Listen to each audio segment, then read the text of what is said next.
तो हर आदमी की मति भिन्न भिन्न है, और अगर वह अपनी अपनी इच्छा से सब कुछ करेगा तो समाज फिर समाज नहीं रह जाता, फिर उसमें बिखराव आ जाता है, और जहाँ बिखराव आ जाता है वहाँ पर समाज अपने आप कमज़ोर पड़ जाता है। तो जितने भी यहाँ संगठन आ रहे हैं, आए हैं या आज उपस्थित हैं, उन सबके लिए यह एक मैसेज ज़रूर आप लोग पहुँचाना कि हम एक उद्देश्य के लिए हमेशा तत्पर रहें, और कभी ना कभी हमें कोई एक उद्देश्य अपने समय समय पर मिल जाया करता है। हमें लगता है कि जब यहाँ पर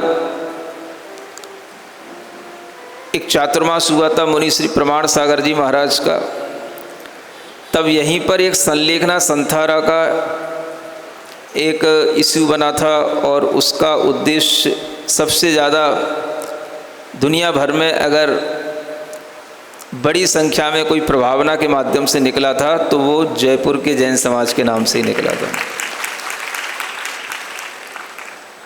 एक उद्देश्य के साथ जब आप चलते हैं तभी देखना पड़ता है कि समाज है, संगठना है, और इस तरह के उद्देश्य हमारे जीवन में बहुत कम आते हैं। हम समझते हैं शायद उसके बाद फिर आपके लिए कोई एक ऐसा संगठन का कोई उद्देश्य आया नहीं होगा, है ना? कितने साल हो गए बताओ? चातुर्मास को, महाराज के चातुर्मास को कितने साल हो गए?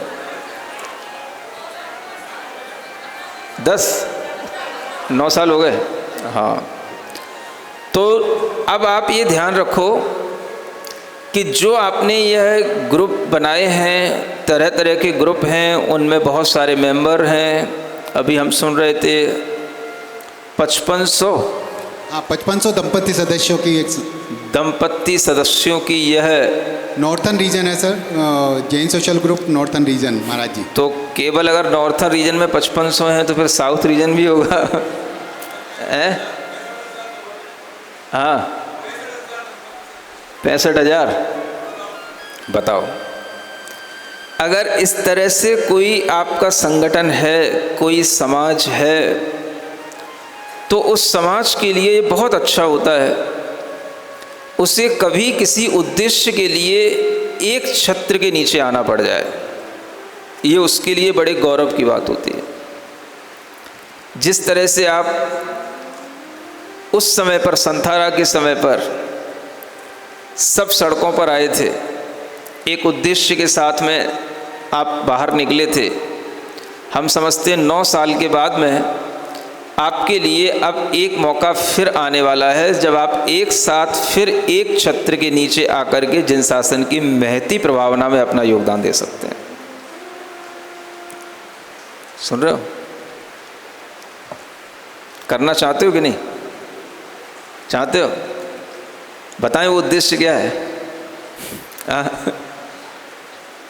65,000 सदस्य हैं, दंपत्ति परिवार हैं, जो भी हैं, आप इस तरह से मैसेज देना शुरू करो, इस तरह से उन्हें बताना शुरू करो कि उनमें से आप अपनी तरफ से भरसक प्रयास करो, और उनमें से कितने % लोगों की उपस्थिति वहाँ हो सकती है जहाँ हम चाहते हैं, तब हम समझेंगे कि वास्तव में सामाजिक संगठनों की भी कोई उपयोगिता होती है, कोई उपादेयता होती है।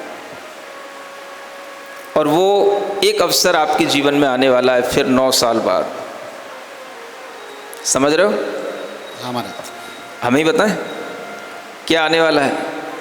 2 अक्टूबर आने वाला है। जिन शासन की प्रभावना के लिए जैन धर्म में योग होता है, जैन धर्म में ध्यान होता है, जैन धर्म के तीर्थंकरों ने ध्यान से ही मोक्ष प्राप्त किया है, केवल ज्ञान प्राप्त किया है, ध्यान का ही सिद्धांत हमारी मूर्तियों में दिखाई देता है। आज भी हम जितनी भी मंदिर में जिनेंद्र भगवान के दर्शन करते हैं मूर्तियों के माध्यम से, सब कैसी होती हैं? ध्यान अवस्था में होती हैं, सब योग अवस्था में है। ऐसे योग और ध्यान की महती प्रभावना आप लोगों के माध्यम से एक साथ कराने का एक भाव इस जयपुर चातुर्मास में आया और वह तारीख निश्चित हुई है 2 अक्टूबर को। समझ आ रहा है? गांधी जयंती तो आप मनाते ही हैं, लेकिन इस बार हम गांधी जी की वह अहिंसात्मक ध्यान और योग की जयंती मनाएंगे, क्योंकि अहिंसा ध्यान और योग से ही शुरू होती है और अहिंसा का उद्देश्य ध्यान और योग में लीन होना ही होता है। सही मायने में हम गांधी की जयंती मनाएंगे, भगवान महावीर स्वामी की जयंती मनाएंगे, अनेक तीर्थंकरों की जयंती बन जाएगी अगर हम उस योग और ध्यान के कार्यक्रम में अपने आप को इतनी संख्या में उपस्थित करें तो।